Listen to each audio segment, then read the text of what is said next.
انسان کے حالات بہتر ہو جائیں تو لوگ بھی اچھے ہو جاتے ہیں۔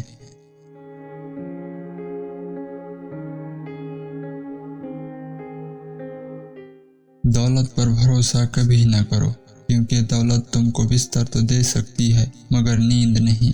دولت تمہیں کتاب تو دے سکتی ہے مگر علم نہیں۔ دولت زندگی تو آسان کر سکتی ہے مگر خوشیاں نہیں دے سکتی۔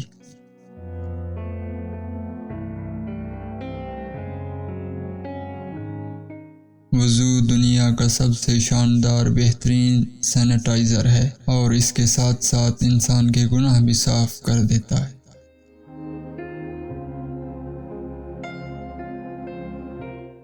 سارے ملک کی تباہی 3 لوگوں کے بگڑنے سے ہوتی ہے، جب علماء بے علم ہو جائیں، حکمران بے علم ہوں اور جب فقراء بے توکل ہوں۔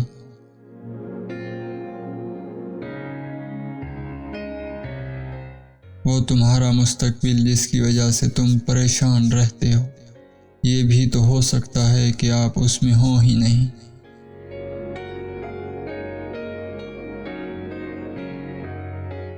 تم استغفار کی عادت اپنا لو، اللہ پاک تمہاری ہر کمزوری کو قوت میں تبدیل کر دے گا۔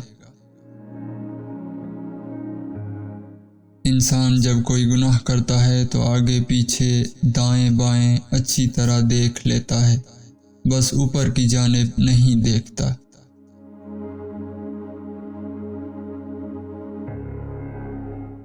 جب دلوں میں فرق پڑ جائے تو فلسفے، دلیلیں، منتیں بیکار ہو جاتی ہیں۔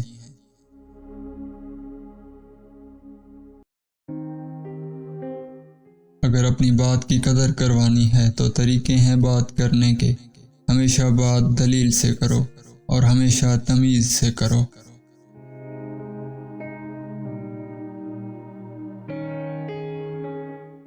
جو تمہیں نظر انداز کرے اسے نظر آنا چھوڑ دو۔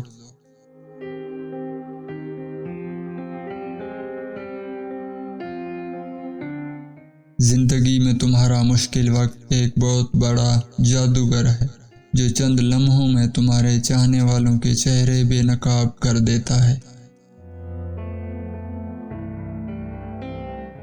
کچھ سوال ایسے ہیں جن کے جواب وقت دیتا ہے اور وقت جو جواب دیتا ہے وہ لاجواب ہوتے ہیں۔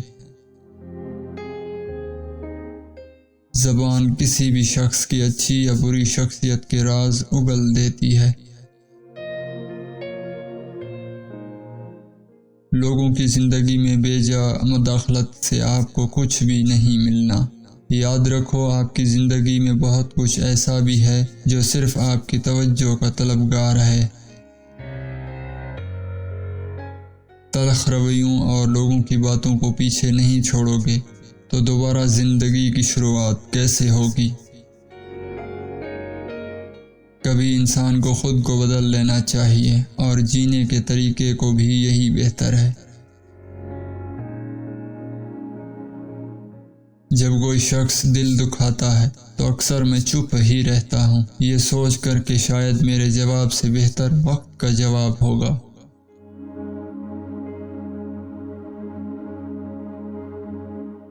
چار چیزیں اللہ پاک کو نہایت ہی پسند ہیں: غریب کی سخاوت، جوانی کی عبادت، گنہگار انسان کی توبہ، دولت مند انسان کی عاجزی۔